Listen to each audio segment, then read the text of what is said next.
Welcome to Yeukai Business Show, UK's premier business show where we feature business thought leaders, high achievers, and industry experts. Today's episode is brought to you by World Outsourcing Solutions Limited, a company that specializes in helping executive business owners with virtual assistant services and business growth systems. Here's your host, Yeukai Kechidori.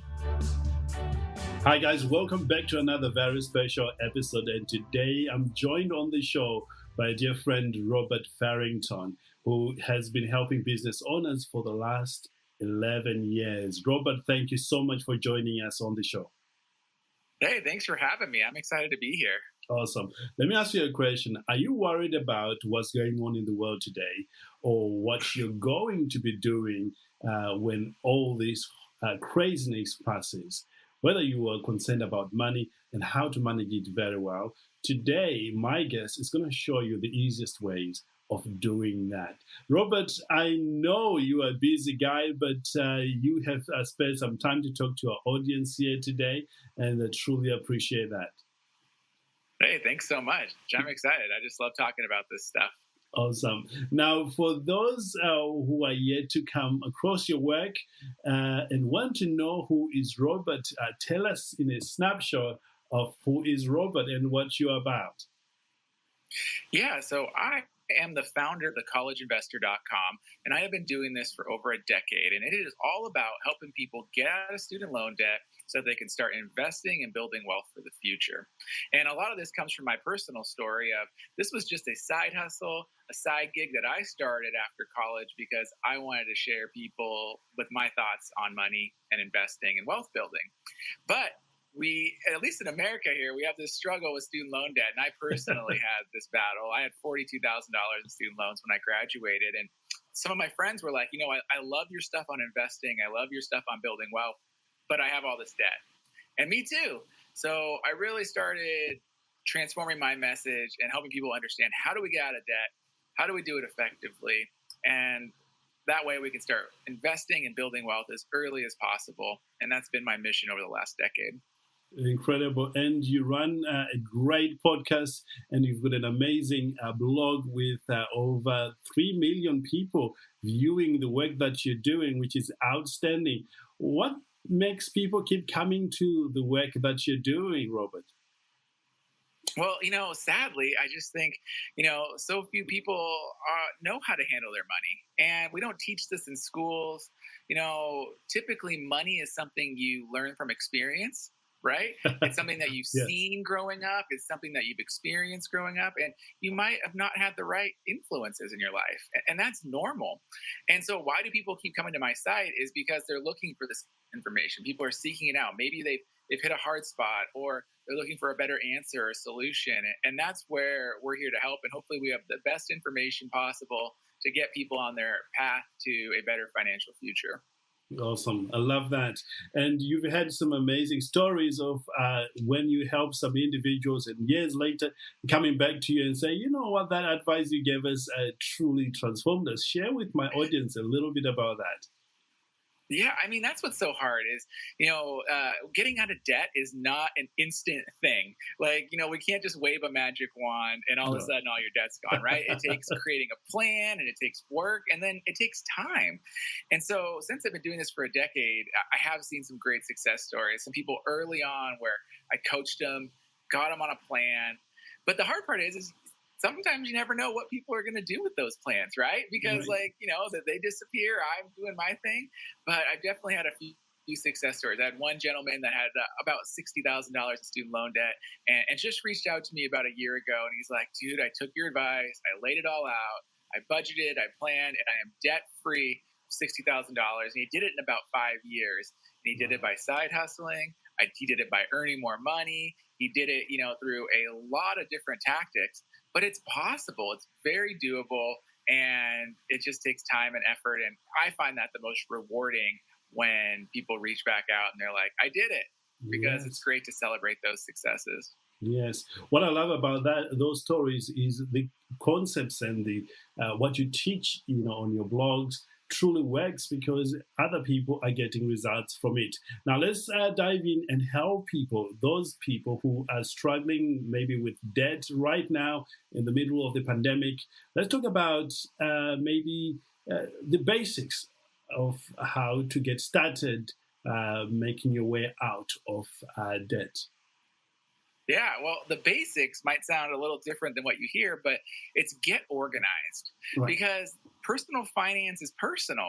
Every one of us is in a different point in our lives and has a different situation and different goals and aspirations and abilities, right? Right. And so for me, it's about let's lay out what you got, what's coming in, what the income looks like, what the outgoing looks like, what the debt looks like, what all your budget, what you're spending, everything. Like, let's just put it on the table, because I'll tell you that I would say 90% of the people that struggle financially haven't done this before. They're not organized. They don't know what's coming in. All they know is that, like, at the end of the month, their account doesn't have any money in it, and they're stressed about it, and they don't really understand why.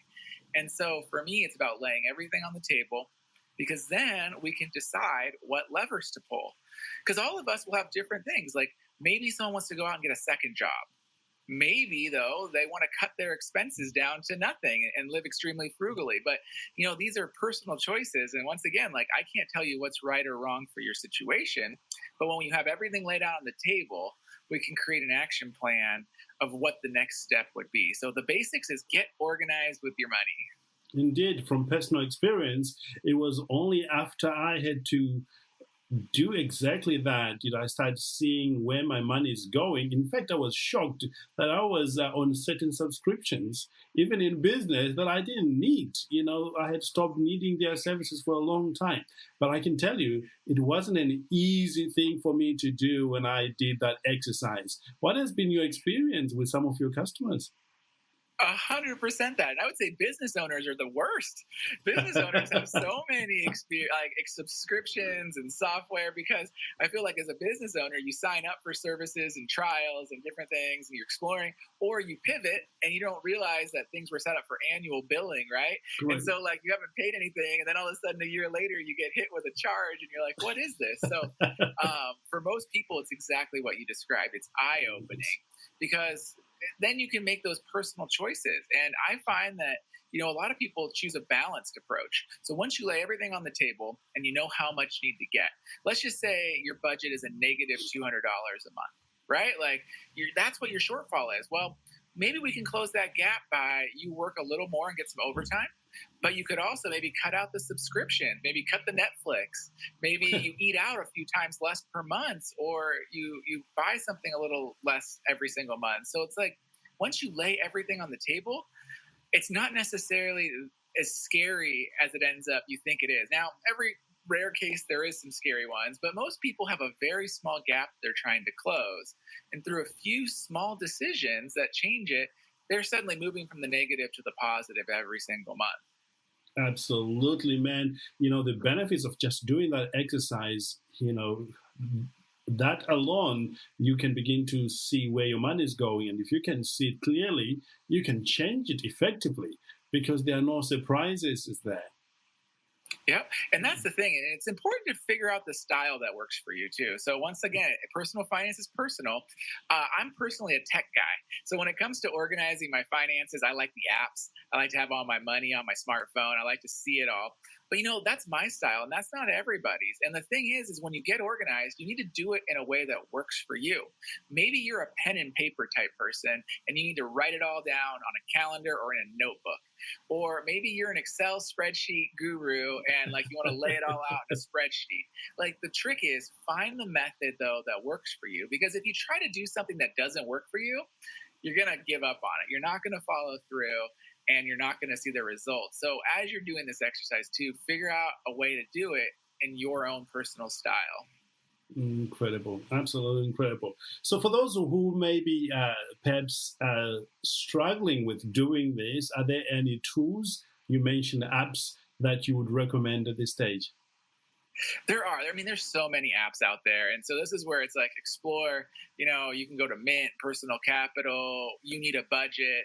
Like, they're limitless, but then there's always, just like I said, pen and paper, a calendar, a spreadsheet. There's other tools as well, and that might work for you based on your style.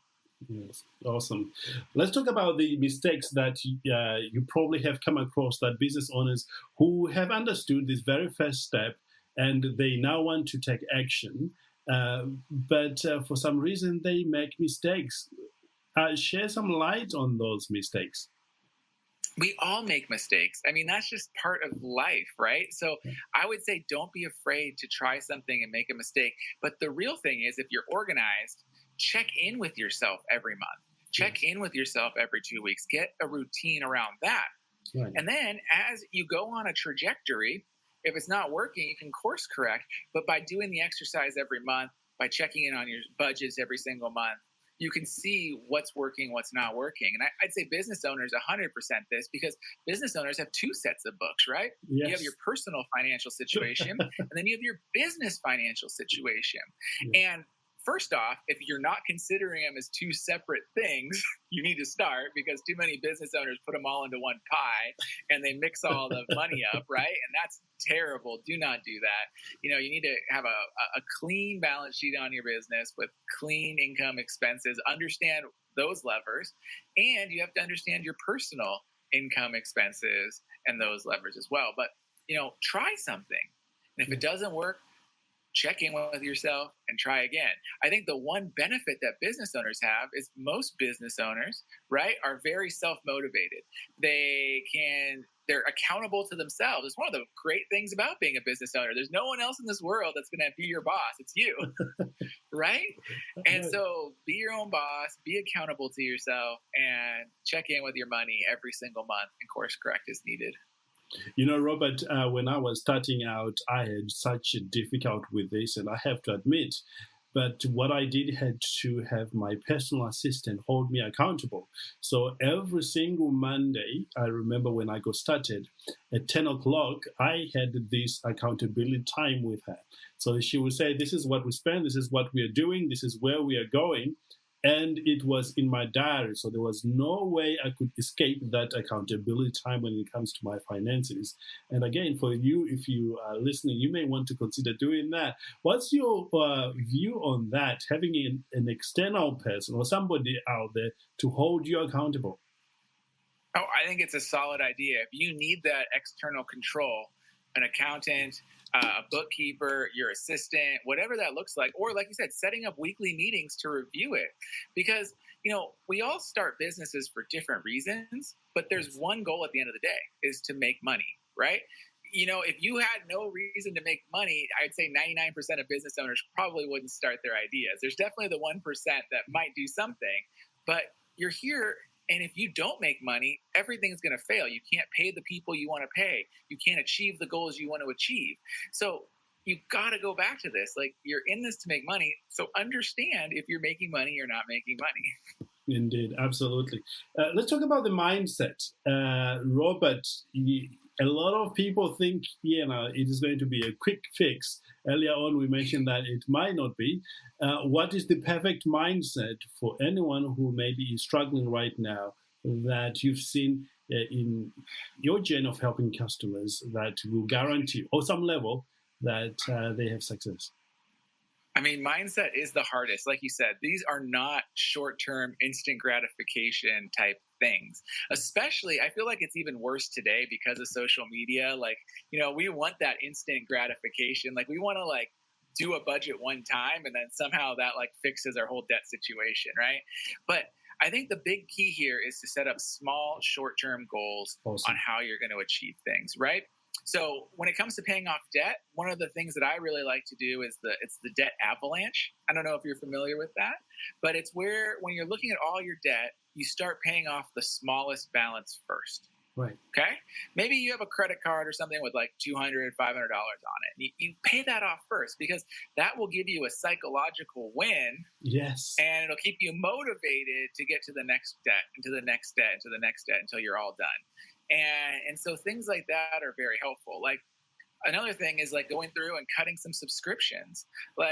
You might not want to, but if you eliminate your Netflix and your Hulu and whatever else you have, it's all of a sudden you have another $35, $40 a month in your budget. And it took you 10 minutes And now you have this extra money that you can put towards your goals. So what kind of small actions can you take to keep you motivated and get you through it? Because it's habit building, right? And what's the thing they say with habit? You have to do something, at least 30 times before your mind gets to know that you should be doing this. And so can we figure out something to do for 30 times, or at least for the next month, 2 months, 6 months, so that you can build the habit? Because, sadly, these small wins will go away, and now you're only going to be left with the harder and harder wins. So the trick is, can we do enough of these small actions that you've built a habit to keep your mind and keep your plan to get through the bigger wins? And then the biggest win, of course, is retiring sometime and having enough money and not having to ever work again. And so we got to get you there, but it all starts with small wins early on. Outstanding, absolutely outstanding. You're covering seemingly insignificant, but from personal experience, just applying these small things, the benefits of the results are tremendous, outstanding, really. I know you've worked with some people who have faced difficulties with doing this. What would you advise those in the current situation to get them starting? Yeah, I think the big thing is everyone looks into the past and they look at their history and they say, like, well, this is how it's always been and everything. But I like to remind people that who we are today is not who we were a year ago or 5 years ago or 10 years ago, right? Especially for younger adults, right? Like, you were in school or you were in college. It's like you're a totally different person today. What makes you think that you're going to be the same person you are today 5 years from now? And the big thing is it's little steps along the way that got you to where you are. And it's going to be little steps into the future that are going to get you to where you're going. You don't suddenly just wave a magic wand and everything is what it is, right? Like, we are the sum of, 10 billion little tiny micro decisions. And that's what our future is going to be too. It's every small little decision we make, and we're the sum of that going into the future. Wow, outstanding. Absolutely outstanding. Now, assuming everything we've talked about has been put into place, I know one of your area of expertise is helping millennials, learn about investing. Are we able to talk about that briefly for those who are looking to get started on that journey as to where they can start? Yeah, so start with anything you have, because the game of investing is time in the market. And that is the one thing that works against all of us humans. We have a limited amount of time left on this planet. Some of us have more than others, but, time is working against us. But when it comes to investing, time works for you. So I would encourage anyone, even if you're paying down debt, even if you're working through that thing, try to find $100, start investing. If you could start investing in your 20s at $100 a month, you can be a millionaire at 65. But if you wait until your 30s, you know how much you need every single month? You're going to need $500 a month to hit that same goal. Wow. And the difference that 10 years makes is the difference between $100 a month or $500 a month, because time makes that big of a difference. But the hard part is time is also so slow, and we're in this instant gratification world. So, I just like to tell people, put the money in and let it grow, and it'll be there for you in the future. You won't even miss it. Let's just go. But you've got to start investing. Nobody's going to give you a loan for retirement. Nobody's going to give you a loan for your future expenses. You've got to take care of yourself, and you've got to save for yourself.